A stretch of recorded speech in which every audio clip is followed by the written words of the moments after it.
Hello our dear viewers and welcome to our show. Today we're going to be talking to you about foods that could actually improve your diabetes.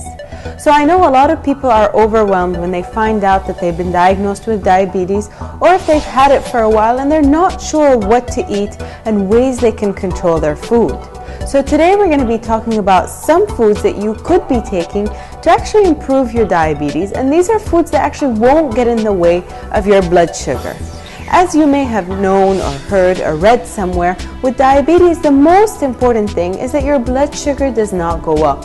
So you really want to try to avoid foods that would raise your blood sugar. What happens when you have diabetes and this system doesn't work properly? When you eat food that contains carbohydrate, it's broken down in the stomach and digestive system into glucose, which is a type of sugar. We need glucose from food because that's what gives us energy. Carbohydrate containing foods are things like starchy foods, sugary foods, milk and some dairy products, and fruit. This glucose then moves into the bloodstream, and the body detects that the blood glucose level is rising. In response to that, the pancreas, which is a little gland that sits just underneath the stomach, starts to release a hormone called insulin. And it's insulin that helps our body get the energy from the food we eat. The bloodstream then takes the glucose and the insulin to every cell in our body that needs it. To make this easier to understand, let's look at muscle cells. At the muscle cells, it's insulin that allows the glucose to get into the cells where it can be used for energy. It's a bit like insulin is a key unlocking the door to the cells so the glucose can get in. That way, the blood glucose level starts to drop. But the blood glucose level can be topped up at any point by the liver releasing extra glucose that it has stored. The blood glucose rises again, and again the pancreas produces more insulin to move with that glucose through the bloodstream to the muscle cells, open the doors and let the glucose in. The body functions best with the blood glucose at an optimum level. It doesn't like it if the blood glucose rises too high. Normally there's a cycle within the body which balances out the glucose and the insulin level, and this is achieved by the food you eat, the pancreas and the liver.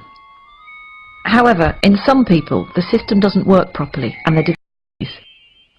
There are two main types of diabetes, type 1 and type 2. In type 1 diabetes, the body isn't making any insulin at all. This is because of an autoimmune response whereby the body has destroyed the insulin-producing cells in the pancreas. We don't entirely know why that happens in some people and not in others. Type 1 diabetes accounts for about 15% of all cases. It's most often found in the under 40s, and it's by far the most common type of diabetes found in childhood. In type 1 diabetes, the carbohydrate containing food is broken down into glucose as normal. That glucose then moves into the bloodstream. Normally the body would produce insulin to let that glucose into the cells, but in type 1 diabetes there is no insulin being produced, so the glucose can't get into the body cells at all. So the level of glucose in the blood rises and rises. The body tries to lower the level of glucose, it tries to get rid of the glucose through the kidneys. That's why people who have undiagnosed type 1 diabetes tend to go to the toilet a lot to pass urine. As the kidneys filter the glucose out of the blood, they also take a lot of water with it, so the person with diabetes will get very thirsty. The urine contains a lot of glucose, and that creates an environment where it's quite easy for bacteria to thrive, so it's also quite common to get thrush or genital itching. In the same way, the blood contains a high level of glucose as well, so more bacteria than usual will tend to breed in flesh wounds, and they might be slow to heal. Glucose can also build up in the lens at the front of the eye, causing the liquid in the lens to become cloudy. That can mean that some people with undiagnosed type 1 diabetes can have blurred vision. Because the glucose can't get into the cells to be used for energy, somebody who's got undiagnosed type 1 diabetes is going to start feeling very tired, lethargic and unable to sort of go about their normal daily routine. But the body still needs an energy source in order to work properly. So what it does is it starts to break down its fat stores, and that can lead to weight loss. So the main symptoms of type 1 diabetes are going to the toilet a lot, thirst, thrush or genital itching, slow healing of wounds, blurred vision, tiredness and weight loss.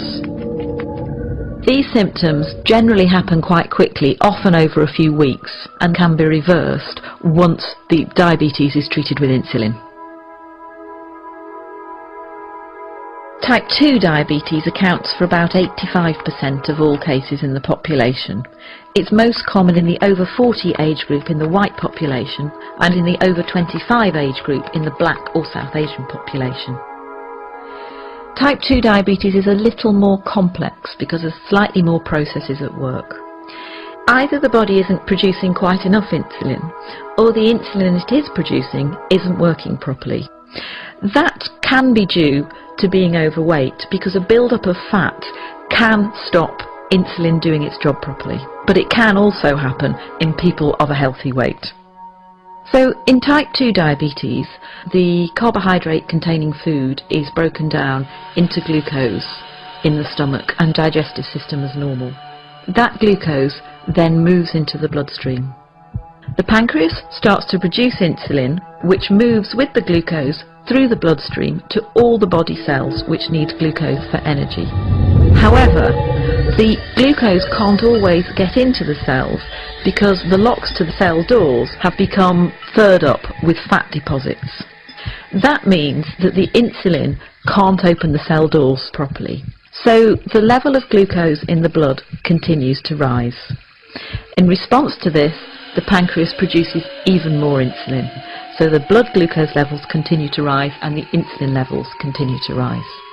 This situation is further complicated by the cells, who are desperate for energy, sending out emergency signals to the liver to release stored glucose.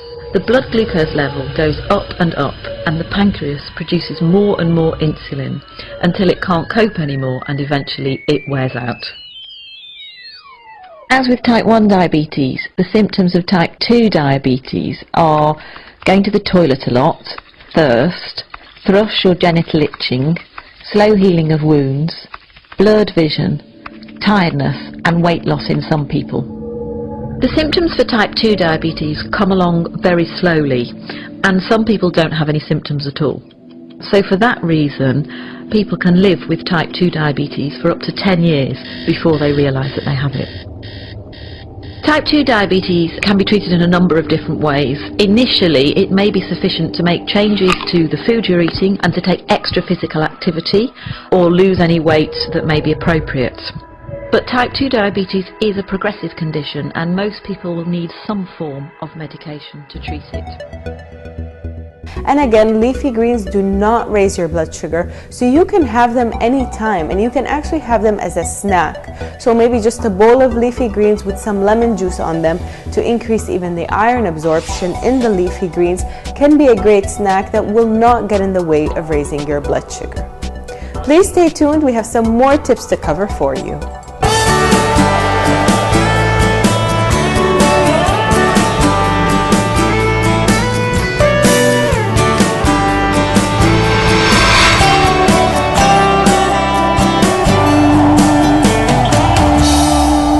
Welcome back, our dear viewers. So let's take a look at other foods that could actually help you control your diabetes.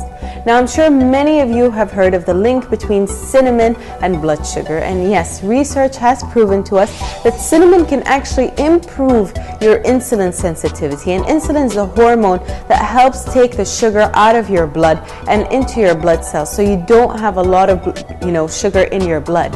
And with cinnamon, what you can do is just add it to any of your foods, or even add it to hot water or just your regular tea. Start off with 1 teaspoon, aim for about 2 to 3 teaspoons, and that would be great at controlling your blood sugar, especially post meals.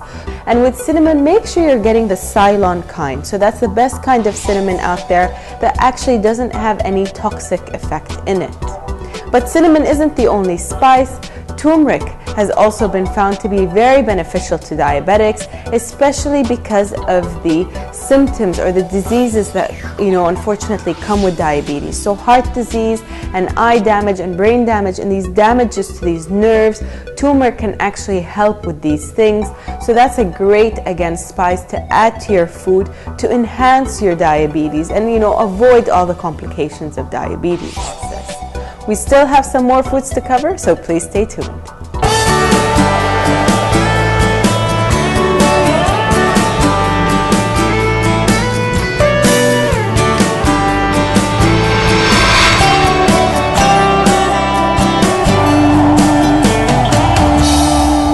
Welcome back, our dear viewers. So we discussed the spices and the seeds that you could have. Another really important component of improving your blood sugar level is including decent amount of protein, and that's where eggs come into play. So eggs are an excellent source of protein, and what research has found is that the yolk, or the yellow part in the egg, actually is loaded with antioxidants that can help diabetes or diabetics. So anybody with any brain damage or eye damage or any damage to these little nerves, eggs are actually an excellent source of antioxidants. They will help reduce the inflammation in your body. Again, they contain so much protein in them. You're looking at about 7 grams of protein per egg. Now, the protein is only found in the egg white, so if you are worried about cholesterol, what you can do is have 1 egg yolk to 2 egg whites, and this way you guarantee that you are getting a significant amount of protein that will make you full, that won't raise your blood sugar, and then will also protect your heart and all your other nerves. But eggs aren't the only protein-rich foods, not foods that we think you should rely on to lower your blood sugar. Now, there are more foods to cover, so please stay tuned for the second part of this episode. See you all next time.